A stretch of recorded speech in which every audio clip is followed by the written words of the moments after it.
12 ล้านปีก่อนที่สิ่งมีชีวิตหายไปจากโลกถึง 95%คำถามสำคัญที่นักวิทยาศาสตร์ยังคงถกเถียงกันก็คืออะไรคือตัวการที่แท้จริงวันนี้เราจะมาพิจารณา2มุมมองที่แตกต่างกันครับผมจะเสนอว่าตัวการหลักคือการระเบิดของภูเขาไฟครั้งมโหฬารที่ไซบีเรียส่วนดิฉันมองว่าหายนะครั้งนั้นน่าจะเริ่มต้นจากสิ่งที่อยู่นอกโลกค่ะนั่นคือการพุ่งชนของอุกกาบาตครั้งใหญ่ครับสำหรับผมนะหลักฐานชิ้นสำคัญที่สุดมันอยู่บนพื้นโลกนี้เองครับคือการปะทุของภูเขาไฟขนาดมหึมาที่ไซบีเรียหรือที่เรารู้จักกันในชื่อ Siberian Traps คือมันดันเกิดขึ้นตรงเวลาเป๊ะๆกับช่วงที่เกิดการสูญพันธุ์พอดีเลยเรียกว่าหลักฐานคาตาเลยการปะทุที่แบบกินเวลานานมากเป็นล้านปีเนี่ยได้ปลดปล่อยก๊าซคาร์บอนไดออกไซด์มหาศาลออกมามันเปลี่ยนสภาพอากาศโลกอย่างรุนแรงทำให้มหาสมุทรกลายเป็นกรดแล้วก็ขาดออกซิเจนซึ่งมันอธิบายได้พอดีเลยว่าทำไมสิ่งมีชีวิตในทะเล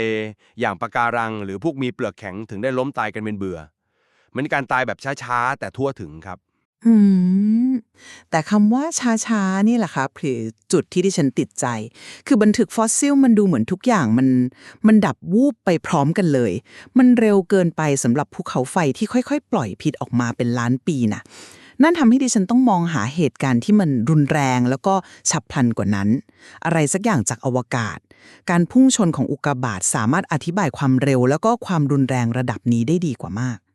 แล้วมันก็ไม่ได้หมายความว่าภูเขาไฟจะไม่เกี่ยวเลยนะคะ การชนครั้งใหญ่อาจจะเป็นตัวจุดชนวนให้ภูเขาไฟที่ไซบีเรียระเบิดตามมาก็ได้ กลายเป็นหายนะซ้ำซ้อนที่ปิดฉากทุกอย่างไปเลย โอเคแต่ถ้าเราจะพูดถึงหลักฐานที่เป็นรูปธรรมจริงๆนะครับทฤษฎีภูเขาไฟมีสิ่งที่จับต้องได้มากกว่าเราพบรอยนิ้วมือทางเคมีที่ชัดเจนมากในการเปลี่ยนแปลงของไอโซโทปคาร์บอนทั่วโลกมันบอกเราว่ามีคาร์บอนจำนวนมหาศาลถูกปลดปล่อยออกมาเหมือนกับว่าโลกกำลังหายใจเอาซากพืชซากสัตว์เก่าๆออกมาซึ่งมันเข้าทางทฤษฎีภูเขาไฟที่ระเบิดผ่านชั้นถ่านหินพอดีแต่หลักฐานที่เป็นหมุดหมายของการพุ่งชนอย่างชั้นอิริเดียมเนี่ยมันกลับหาไม่เจอในชั้นหินยุคเพอร์เมียนไม่เหมือนตอนไดโนเสาร์สูญพันธุ์ที่เราเห็นกันชัดๆเลยอืมดิฉันยอมรับเรื่องไอโซโทปคาร์บอนนะคะ แต่มันก็ยังทิ้งคำถามสำคัญไว้เหมือนกัน คือลำพังแค่คาร์บอนไดออกไซด์สูงกับมหาสมุทรเป็นกรด มันอธิบายได้จริงๆหรอคะว่าทำไมแมลงถึงเป็นกลุ่มเดียว ที่แทบจะไม่ได้รับผลกระทบเลย เหตุการณ์จากภูเขาไฟมันน่าจะส่งผลเป็นวงกว้างกว่านี้ แต่การสูญพันธุ์ครั้งนี้กลับมีผู้รอดที่น่าประหลาดใจ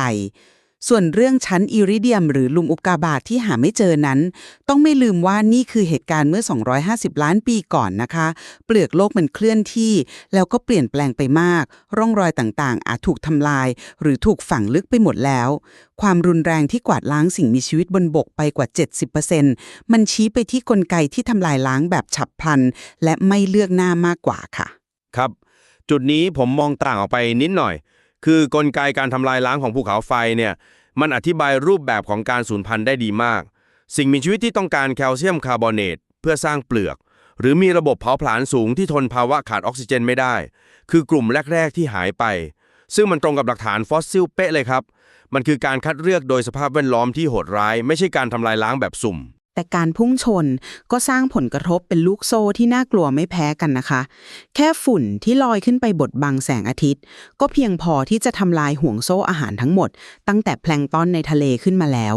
มันไม่ต้องเลือกเลยว่าจะฆ่าใครก่อนเพราะมันคือการปิดสวิตช์พลังงานของโลกทั้งใบซึ่งสำหรับดิฉันมันสอดคล้องกับอัตราการสูญพันธุ์ที่สูงเป็นประวัติการณ์ได้ดีกว่าสำหรับผมนะสิ่งที่ทำให้ทฤษฎีภูเขาไฟมันทรงพลังคือมันไม่ใช่แค่คำอธิบายเดียวที่จบทุกอย่างแต่มันคือตัวการที่ก่อให้เกิดผลกระทบลูกโซ่ที่สมเหตุสมผลในทุกขั้นตอนเลยตั้งแต่ก๊าซคาร์บอนไดออกไซด์ไปจนถึงทะเลที่กลายเป็นพิษ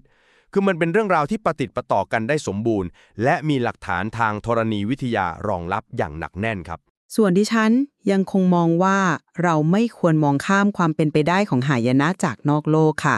ความเร็วและความรุนแรงของการสูญพันธุ์มันยังคงเป็นปริศนาที่ใหญ่เกินกว่าจะอธิบายด้วยภูเขาไฟเพียงอย่างเดียวมันอาจจะเป็นตัวจุดชนวนหรืออาจจะเป็นปัจจัยร่วมที่ทำให้ทุกอย่างเลวร้ายจนถึงขีดสุดทั้งสองมุมมองนี้ต่างก็ชี้ให้เห็นว่าระบบของโลกเรานั้นซับซ้อนและการทำความเข้าใจหายนะครั้งยิ่งใหญ่ที่สุดในประวัติศาสตร์ยังคงต้องอาศัยการพิจารณาหลักฐานจากทุกแง่มุมต่อไปค่ะ